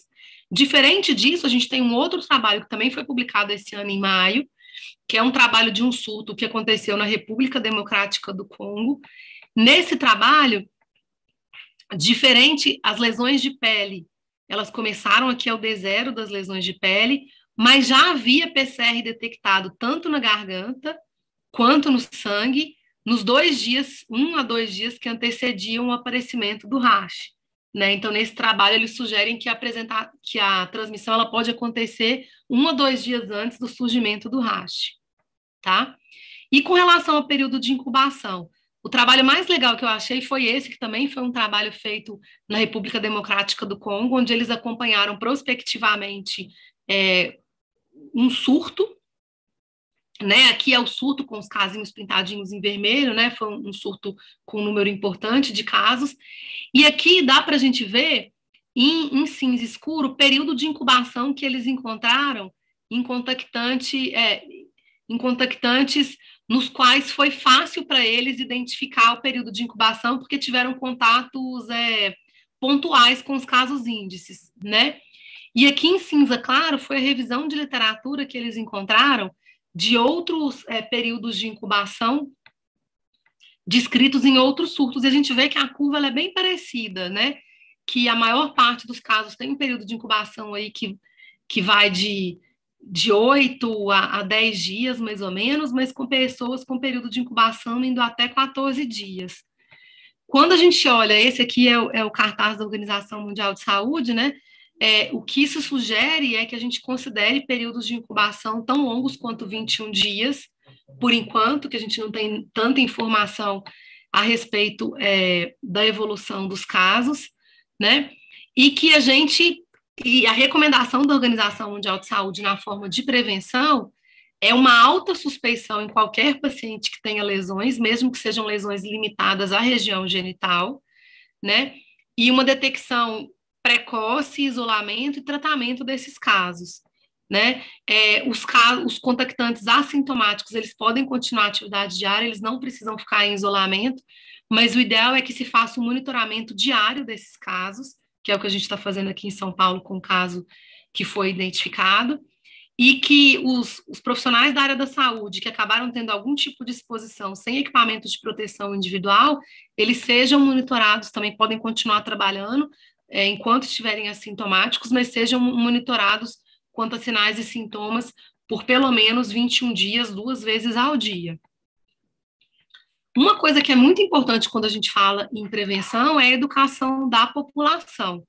É óbvio, como esse material é da Organização Mundial de Saúde, tem o do CDC também, é óbvio que estigmatizar pessoas nunca é ok, a gente não deve fazer isso, a gente não deve relacionar essa doença como uma doença de homens que fazem sexo com homens, mas a gente viu que nesse surto atual, o grupo de maior risco, né, que tem o maior risco relativo para desenvolver a doença, tem sido homens que fazem sexo com homens. E é muito importante a gente educar todos os públicos, mas em especial esse público, porque é um público que agora, na próxima semana, por exemplo, na cidade de São Paulo, vai ter um risco de exposição muito grande pela parada do orgulho gay, né? E eu acho que a gente não está vendo a quantidade de orientação que a gente deveria ver diante de uma possibilidade de a gente ter tá com a doença já circulando no país, né? A Organização Mundial de Saúde soltou agora no dia 10 de junho o manual deles para prevenção de infecção de monkeypox, e eles colocam várias coisas interessantes que a gente já mencionou aqui, mas eu vou resgatar algumas mais importantes. Então, os casos suspeitos, eles devem ser identificados no primeiro contato com o serviço de saúde, já colocados em precaução padrão e gotícula, então deve ser oferecido máscara para esses casos, e eles devem ser colocados a 1 metro de distância dos outros pacientes, mesmo na atenção primária. Pacientes com quadro leve ou não complicado, eles podem ser isolados em casa, desde que o domicílio ele tenha condições para tal.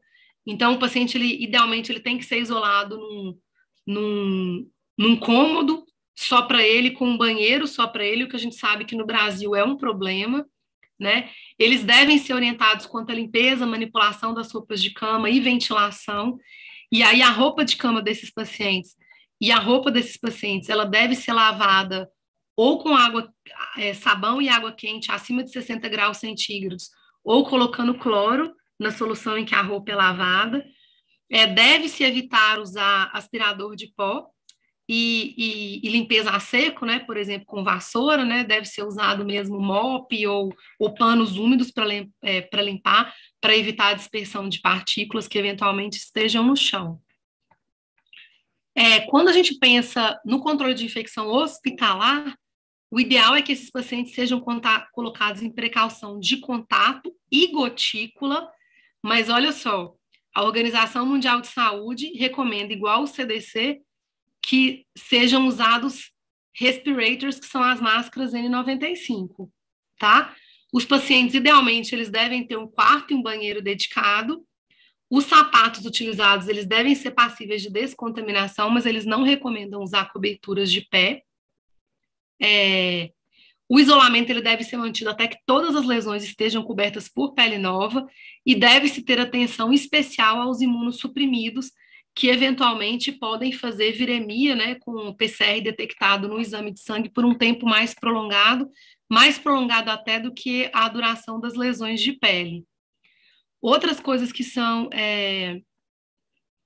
interessantes, né, a gente lembrar: a roupa de cama ela não deve ser chacoalhada, então ela deve ser manipulada com muito cuidado pelo profissional da área da saúde e usando avental, luvas e máscara N95, e elas devem ser lavadas à máquina com água quente acima de 60 graus centígrados, ou igual a recomendação de casa, né, com solução de cloro, tá?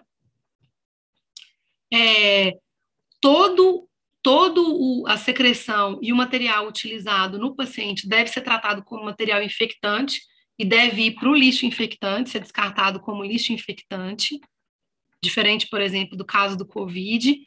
O manejo do óbito ele deve ser feito também com avental, máscara e luvas, né? E nesse material da Organização Mundial de Saúde, o óbito deve ser colocado em saco, né, vedando o óbito, mas deve ser respeitado todos os funerais que são pertinentes a cada cultura, né, isso não deve deixar de ser feito. E o manejo do profissional de saúde exposto, ele deve estar bem descrito, talvez, eventualmente, colocando igual aquele exemplo do artigo do Reino Unido, né? Fazendo colocando gradações de tipos de exposição e o que é feito e como que o profissional vai ser manejado dependendo do tipo de exposição a que ele foi exposto, né? Então, resumindo para a gente discutir, claramente a gente está tendo uma mudança na epidemiologia, né? Uma doença que é reemergente, com uma apresentação clínica nova, forma de transmissão diferente, mudança da faixa etária em que a doença tem acontecido. A taxa de ataque ela é claramente maior em não vacinados e contactantes domiciliares. A transmissão ela se dá pelo contato com lesões e fluidos corporais, por gotículas, mas ela também se dá pela inalação de partículas, né? Então, a gente está aí num espectro de transmissão por aerosol, que não é um espectro que chega lá na varicela, mas também não é uma transmissão só por gotícula. A gente não tem muita clareza ainda se a transmissão começa antes do surgimento das lesões ou depois do surgimento das lesões, e quanto tempo essa transmissão dura, se realmente ela dura só até a resolução das lesões ou pode durar até um pouco de tempo depois, e acho que a gente pode discutir mais sobre as estratégias para barrar a transmissão.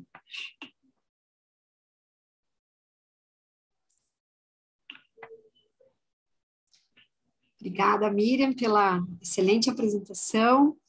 Eu vou agora passar a palavra para a doutora Cláudia e para o doutor Alexandre, que vão iniciar aqui a nossa discussão. A gente tem aqui alguns minutinhos ainda, até às 9h15, para a gente conversar um pouquinho sobre as principais dúvidas aí dessas brilhantes apresentações e o que a gente pode discutir, o que a gente ainda não sabe, o que a gente ainda tem que se organizar. Então, doutora Cláudia, a palavra é sua e depois já passa para o doutor Alexandre.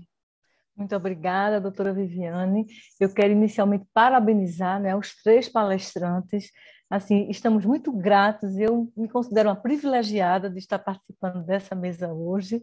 As palestras foram formidáveis e, com certeza, vamos correr um pouquinho agora com esse tempo que nos resta para esclarecer algumas dúvidas e fazer alguns comentários e também chamar a todos que nos assistem, por favor, que encaminhem suas perguntas e suas dúvidas ou comentários para o chat do YouTube. Bom, eu gostaria de dizer que, conversar com a doutora Clarissa, é possível, como o doutor Celso mesmo comentou, que seja declarado em breve, né, uma emergência em saúde pública de importância internacional. Nós estamos vendo aí uma quantidade grande, imensa de países com um grande número de casos e cada vez mais crescentes. E eu gostaria de saber, do ponto de vista de plano de contingência, por exemplo, doutora Clarissa, o que é que vem sendo discutido na Organização Mundial da Saúde, ou então o que é que você mesmo, com sua expertise, né, como virologista, e já fazendo parte há 13 anos desse grupo de trabalho que faz esse monitoramento em relação aos poxvírus, em relação nesse plano de contingência, como é que a gente vai conseguir aí trabalhar com a questão da vacinação como uma estratégia? Porque a estratégia em relação ao monitoramento, à vigilância, às precauções, a gente sabe que isso de imediato, né, precisa ser, já vem sendo tomada essas definições, a gente vai discutir alguma coisa aí depois, mais um pouquinho adiante com Miriam, mas do ponto de vista de vacinação, o que é que a gente vislumbra para fazer parte desse plano de contingência? Olha, a decisão da OMS foi, obviamente ela não tem poder de obrigar nenhum país a fazer a vacinação, mas foi fazer a recomendação para a compra de vacinas, né, se necessário. Agora, então, vai ficar realmente a cargo de cada país. O Brasil não tem nenhuma política de vacinação, né, são poucos laboratórios que trabalham com poxvírus aqui, ninguém é vacinado. No meu laboratório, só eu, porque da minha infância, não porque fui vacinada depois. Quando eu trabalhei nos Estados Unidos, não tinha vacina para os pesquisadores na época, né? Isso é mais recente lá. E então a OMS recomenda a compra das vacinas, só que tem alguns países que, mesmo recomendando e mesmo tendo vacinas, os profissionais de saúde não estão aceitando, né? Na Inglaterra parece que é em torno só de 14% dos profissionais de linha de frente que aceitam ser vacinados. Então, eu acho que vai ficar a cargo realmente do Ministério nosso, né? E, enfim, das autoridades de saúde daqui fazerem a compra. E a fila está grande, porque não estava previsto isso, era para uma vacina de biodefesa, né? Não para vacinar a população, embora não seja para vacinação em massa, mesmo assim é muita gente. Isso, e a minha preocupação é essa, porque você tem que ter aí uma disponibilidade de uma produção em grande escala, porque nós não sabemos até que ponto isso vai avançar, né? Hoje tem esses critérios que você bem citou novamente, né? Reforçou em relação aos profissionais de saúde, mas isso pode ser ampliado, pode existir essa necessidade, não é verdade, Clarice? É verdade. Pode, assim, embora os casos estejam bem brandos, né? E a gente acha que está passando muita coisa abaixo do radar, sem detecção, por conta da definição de casos, né? Então, está se mudando um pouco a definição de caso suspeito, porque, como está brando, assim, claramente tem coisa passando mesmo, né? E é por isso que eu acho que talvez tenha espalhado tanto, né? É um dos motivos que eu quero dizer. Está passando. Bom, boa noite a todos. Também quero parabenizar os 3 palestrantes. Foram apresentações magnas. E eu quero, nessa primeira pergunta, comentar uma questão que o professor Celso tocou e que a Miriam também levantou, e afeta principalmente nós, que vamos estar na linha de frente, para reconhecer, fazer a suspeição, né? Uma coisa que é sempre dita da varíola humana, é que as lesões são todas síncronas, sempre no mesmo estágio, e se tinha uma informação sobre a mesma questão na monkeypox endêmica. Então, parece que agora, pelo que a gente está vendo dos primeiros casos, começar pelo professor Celso, depois Miriam, podem acontecer, então, lesões assíncronas. Essa já não é mais uma marca definida da monkeypox não endêmica.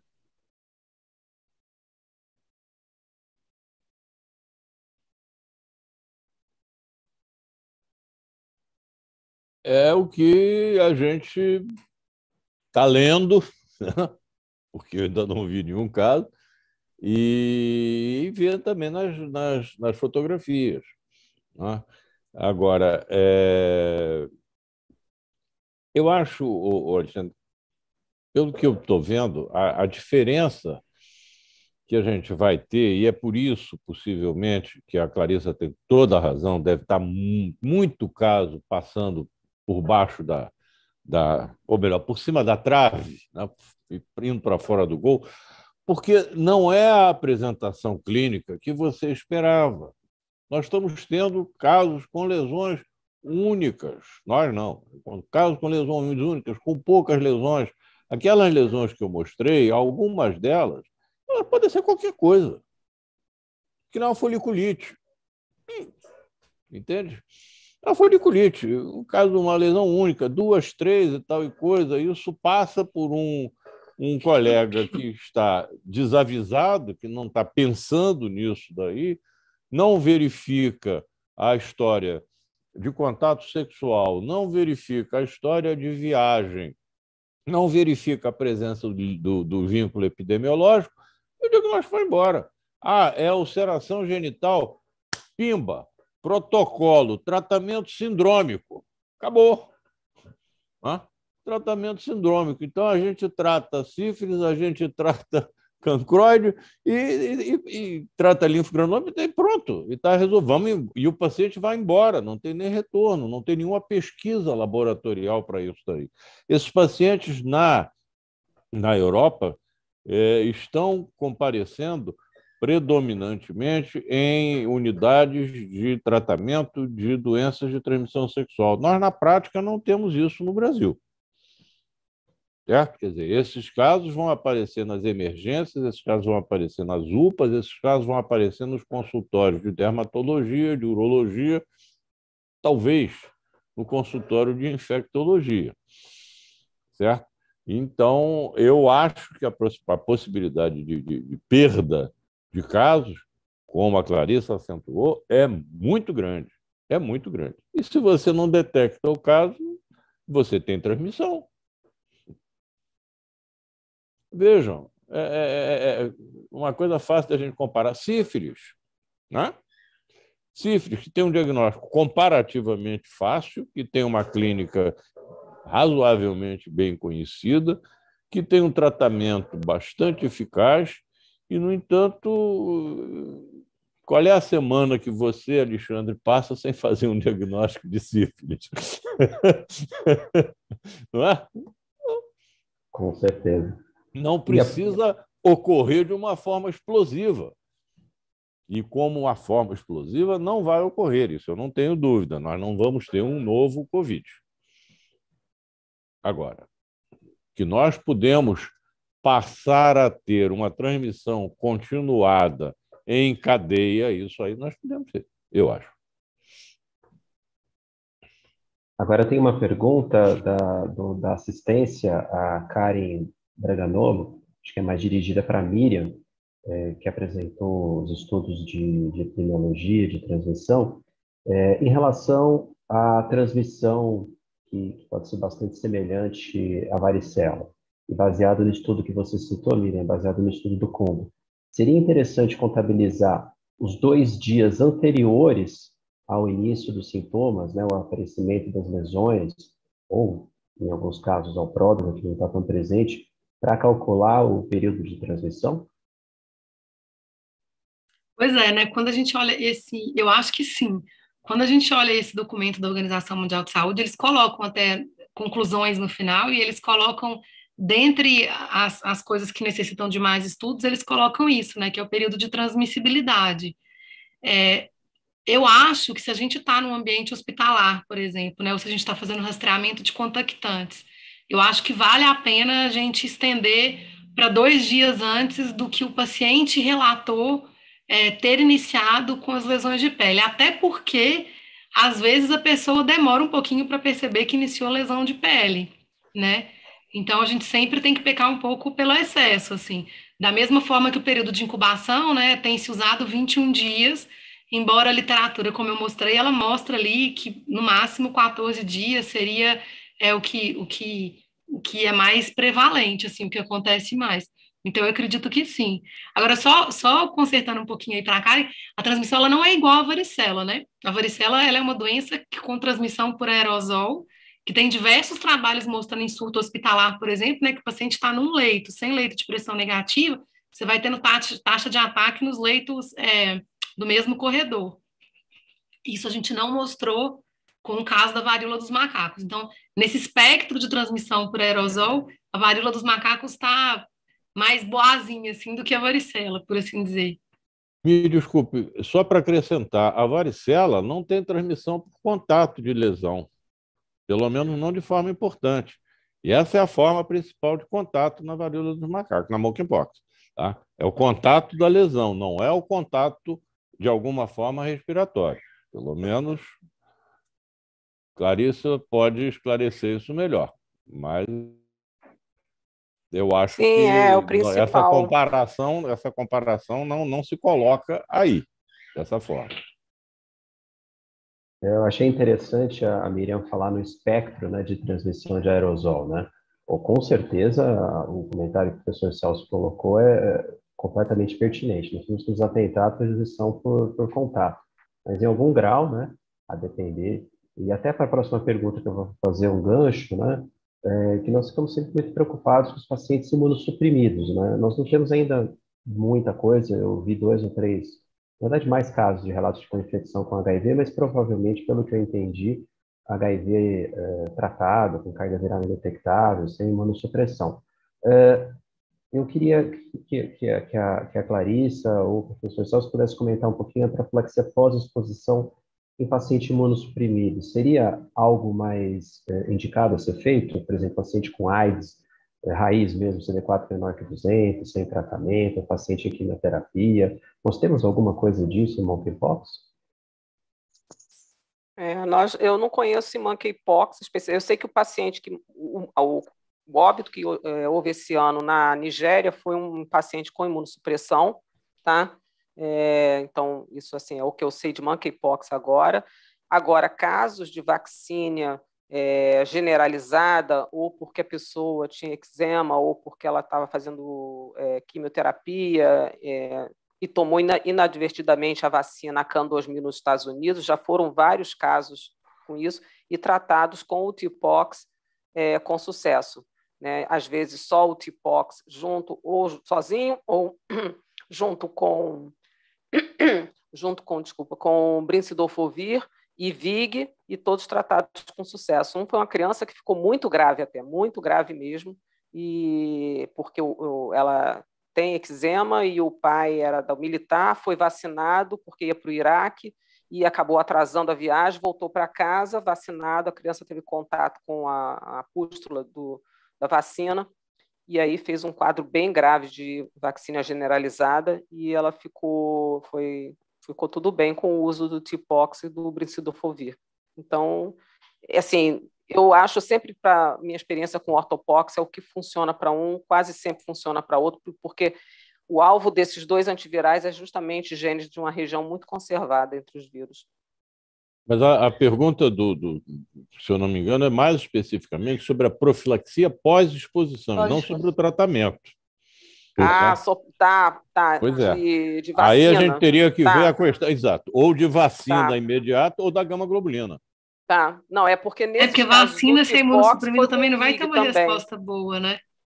Ainda mais se for a vacina também não vai ter uma resposta boa, né? Se pensar alguém com deficiência imunitária, ainda mais de célula T, né? Mas a Bavarian Nordic tem uma coorte bem grande, não sei se bem grande, mas fez com pessoas com imunossupressão, para aprovação justamente para uso neles. Né, nesse mas grupo. Pós-exposição, pré? Não, na verdade, não foi nem pré nem pós-exposição, porque as pessoas não foram expostas, né? Era porque é para uso em varíola, então foi para ver simplesmente a segurança da vacina, né? Então... E que pode se aplicar agora, né, doutora Clarissa? Oi? E que pode se aplicar então agora. Pode, Ela com a realidade. Da Bavarian Nordic é licenciada para pessoas, para HIV positivos, para imunossupressão em geral e gestantes. Ela só não é licenciada para criança. Porque eu não vou me lembrar qual delas, mas tem uma que é clássica, embora com o vírus, digamos assim, aperfeiçoado, mas que é por escarificação, por multipuntura. Mas tem a CAM 2000. Pois é, mas tem uma, se eu não me engano, é essa outra, que é por injeção intramuscular. A subcutânea é a Bavarian Nordic. Pois é, aí não é um vírus replicante, então não tem risco de... Agora, se vai funcionar... É isso que eu fico pensando, se vai funcionar. Porque para ser profilaxia pós-exposição, a pessoa tem que montar uma resposta robusta e rápida, né? Aí, Miriam, aí não tem alternativa. A única alternativa seria eu acho que mencionei. O antiviral, né? Que nem a Clarissa falou, né? Acho que talvez tenha que partir para o antiviral. Tratamento preemptivo, sei lá, né? Mas eu acho que viajando aqui, não é nada disso. Publicado. Eles testaram num número grande de pessoas agora na República Democrática do Congo, desde 2018, tiveram que interromper um pouco por causa da Covid, mas ainda não foi publicado os resultados, né? Não estão aí, da Bavarian Nordic. Nós temos aqui uma pergunta para a doutora Miriam, né, da doutora Irna. É interessante o fato da detecção por RT-PCR das partículas virais em secreção respiratória implicaria em transmissão mais prolongada? Então, a gente não sabe, né? Porque é igual o Covid também. Você detecta o PCR ali durante um tempão e, na verdade, você não tem vírus viável, né? E o que a gente tem nessa casuística aqui, eu trouxe mais para levantar a discussão, né? O que a gente tem é PCR positivo, mas eu não achei nada pegando esse PCR e colocando em cultura de célula, enfim, vendo se é um vírus viável ali. Então, é igual o documento da Organização Mundial de Saúde fala, né? Acho que a gente ainda vai ter que ver... Vai ter que sair mais trabalho aí para a gente conhecer um pouco mais sobre a fisiopatologia da doença. Quanto tempo transmite e tal. Desculpa, mas nós estamos, de novo, enfatizando a questão da transmissão por secreções respiratórias. Essa não é a principal forma de transmissão. Tá? Na varíola, que é monkeypox, né? que é ortopox, as crostas, os fômites, a roupa suja, isso era reconhecidamente um fator de transmissão adiante. Aí não me importa o PCR do paciente. Se você pega o lençol dele, sacode o lençol dele, você levanta a partícula infectante em aerossol, você respira isso, você se infecta. Então, acho que talvez na assistência hospitalar, né, doutor Celso? Vamos chamar a atenção para o fato de que a transmissão é predominantemente por contato de pele e de mucosa. E nesse sentido, Celso, E não ficar, desculpa, não ficar, enfim, mirabolando, desculpa inventar o termo, com a questão de PCR, quando eu sei que a crosta... Mas aí, sabe, só fazendo um contraponto. Nesse surto atual, tem transmissão por beijo na boca, tem transmissão, provavelmente, é o que está dizendo o documento da Organização Mundial de Saúde, contato de mucosa. Então, e daí, na verdade, o trabalho que eu trouxe mostrou foi PCR positivo em saliva. Tudo bem, Miriam, mas enquanto você tiver crosta, você tem vírus viável, com possibilidade de transmissão. É que aquele trabalho que eu mostrei, resolveram as crostas e o PCR em saliva continuou positivo durante 2 ou 3 dias. Eu não estou discutindo isso. Isso que a gente não sabe. Eu só estou dizendo que a fonte principal de transmissão não é esta. É a pele, é a lesão, é a crosta. É o que fica depois. Há uma história clássica, ninguém mencionou isso aqui agora, mas a varíola foi usada pela primeira vez como objeto de guerra biológica. Há muito folclore nisso, mas há um fato que parece ser verdadeiro. Os colonos americanos, no começo, na Nova Inglaterra, pegavam roupa de pacientes com varíola, penduravam, davam para os índios, para que os índios se infectassem e morressem. Não sopravam nos índios. Entregava vírus que persiste longo tempo no ambiente. Eu não estou negando a questão da transmissão aérea, só estou dizendo que me parece que está se enfatizando uma coisa que não é a principal modo de transmissão. Desculpa. Doutor Celso... Uma situação bem complicada, né? A gente ainda vai saber, né? Isso, o documento do CDC, eles colocam kissing, né? Tanto que eles estão orientando agora nas paradas que as pessoas...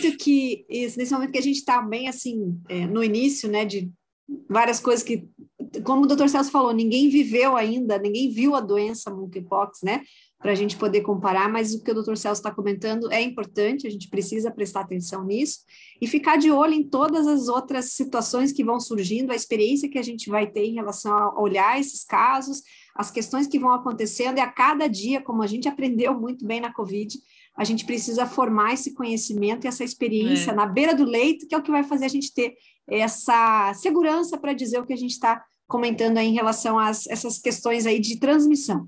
Pele, com certeza, contato, com certeza, possivelmente também a respiratória, e a gente vai ficar aí com uma vontade, doutor Celso, de fazer mais webinars, né, para a gente poder trazer casos e trazer mais o assunto para a gente aprender, né? Então, agradecer, eu queria, já que a gente está mais no finalzinho aqui da nossa apresentação, eu queria já encaminhar aqui para o encerramento e agradecer de coração o tempo de vocês, a dedicação para trazer aqui para nós, em primeira mão, aulas excelentes em relação ao monkeypox, aquilo que a gente assim, está prevendo que vai ver ainda no nosso dia a dia lá na beira do leito ou no consultório ou no pronto atendimento, que pode ser que chegue para nós. A gente tem que ficar atento para detectar possíveis casos e a gente não deixar perder situações, como até bem o doutor Celso colocou, assim, que são muito parecidas e que a gente tem que estar de olho. Então, conversar sobre o assunto vai fazer com que a gente esteja mais alerta. A gente já comentou aqui nessa palestra, né, nessas apresentações, que precisamos falar mais do assunto para que as pessoas estejam atentas a captar os casos lá na ponta. Então, eu vou agradecer a todos, né, e agradecer de coração o tempo aí dos palestrantes, dos moderadores, agradecer a doutora Irna, que está aqui conosco também, que ajudou aqui nas perguntas, agradecer de coração a parceria com a SBI, Alexandre, né, a toda a diretoria aí da Sociedade Brasileira de Infectologia, que a gente possa fazer mais eventos, ABIH, SBI. Eu acho que juntos a gente sempre é mais forte, né? E a gente pode levar mais informação aí para os nossos colegas aí que estão na ponta em todo o nosso país. Então, agradecer a todos vocês, muito boa noite. E para quem não conseguiu assistir toda a webinar, ela vai estar gravada. A gente vai disponibilizar o link logo em seguida aqui e vamos colocar nas redes sociais aí, tanto da BH quanto da SBI, para você que não conseguiu assistir. Boa noite a todos, um grande abraço e até a próxima.